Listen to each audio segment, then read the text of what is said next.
Hasan Piker of TYT recently gave a shout out to some tanky YouTube channel, specifically praising him for his video on North Korea.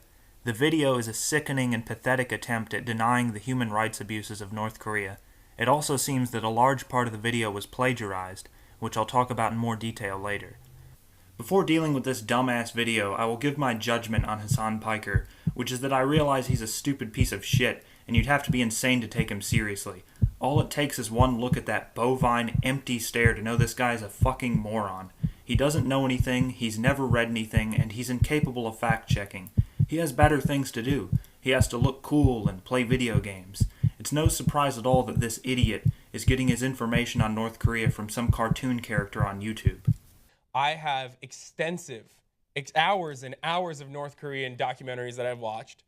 Alright, now that that's out of the way, let me tell you what's wrong with the horrendous video he's promoting. The video leaves it up in the air as to whether there are political prisons or any large-scale violations of human rights in North Korea. So there's overwhelming evidence that North Korea is an abysmal place, but this tanky brat cherry-picks some false news reports about North Korea, thinking that's good enough to justify complete skepticism about it. He concludes with this retarded neutral stance that North Korea is just a place. There's good things about it and bad things about it. So to summarize, what are my thoughts on North Korea? North Korea is, no doubt about it, hands down, a country. It is a place in the world, and people live there. Idiot! There are good things about it, and there are bad things about it. What I'm going to give here is just a brief summary of some of the evidence of human rights abuses in North Korea.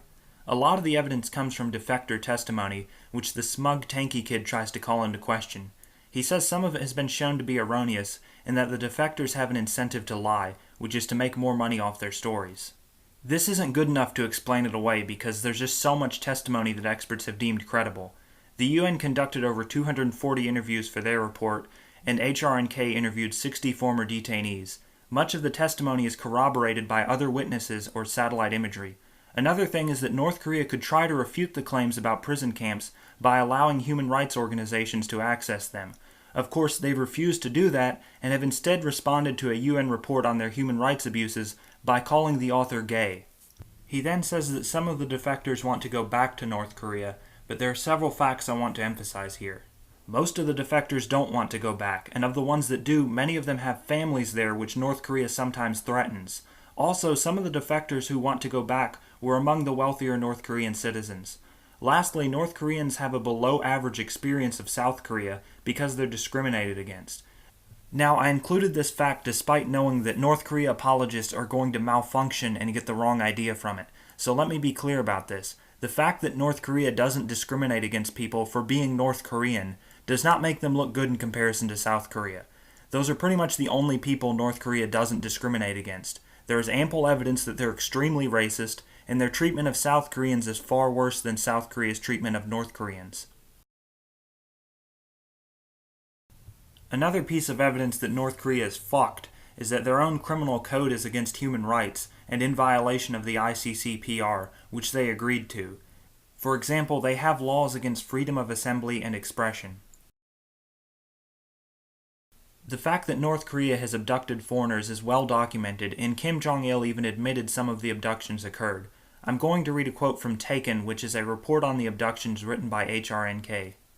There is no question that North Korea has engaged in the following practices: trespassing into foreign territory to monitor and identify targets for abduction, abducting foreign nationals from their home countries or while they were traveling abroad in third countries, detaining foreign nationals against their will for long periods of time, depriving abductees and detainees of basic due process of law, severely restricting the movement of abductees and invading their rights to privacy and freedom of thought, conscience, religion, opinion, expression, and association, forcing abductees to work on behalf of the North Korean regime, forcing abductees into marriages, and subjecting abductees to physical abuse and, in some instances, torture and death. Lastly, there's the story of Otto Warmbier. There's not much to say here. Everyone should already know about this guy by now. He's a guy who went to North Korea and messed with a picture, and they murdered him. Otto Warmbier was charged with hostile acts against the state, which is a kind of catch-all charge that North Korea levels against people who have done anything. And what exactly did Otto do? The North Koreans point to this surveillance video.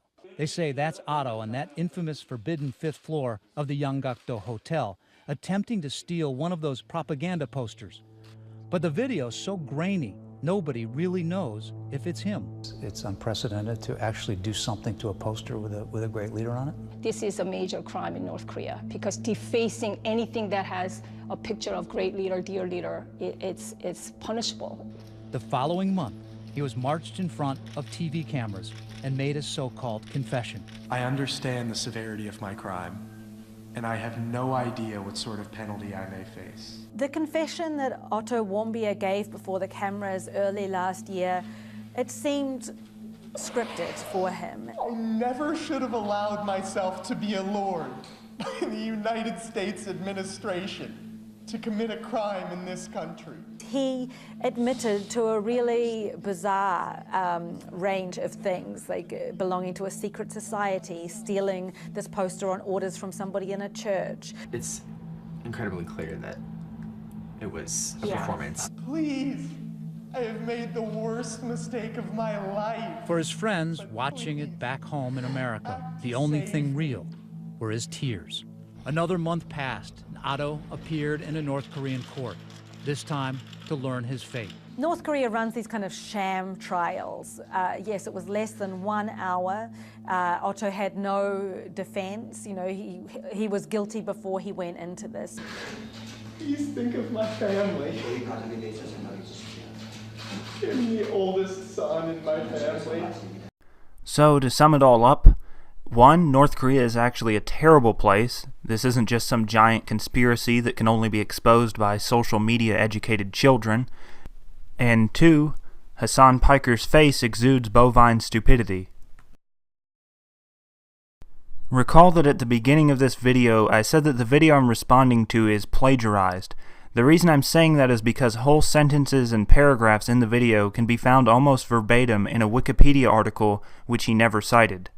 It's very difficult to get reliable information about North Korea. Media access to the country is severely restricted, and a lot of the information that we do get about North Korea is filtered through South Korea, and the long-standing conflict between them distorts the information that is received. In the absence of solid facts, many reports are based on absolutely nothing. Rumors, myths. Critics have said that the world's media has a hunger for sensationalist stories about North Korea, and that this demand creates a supply.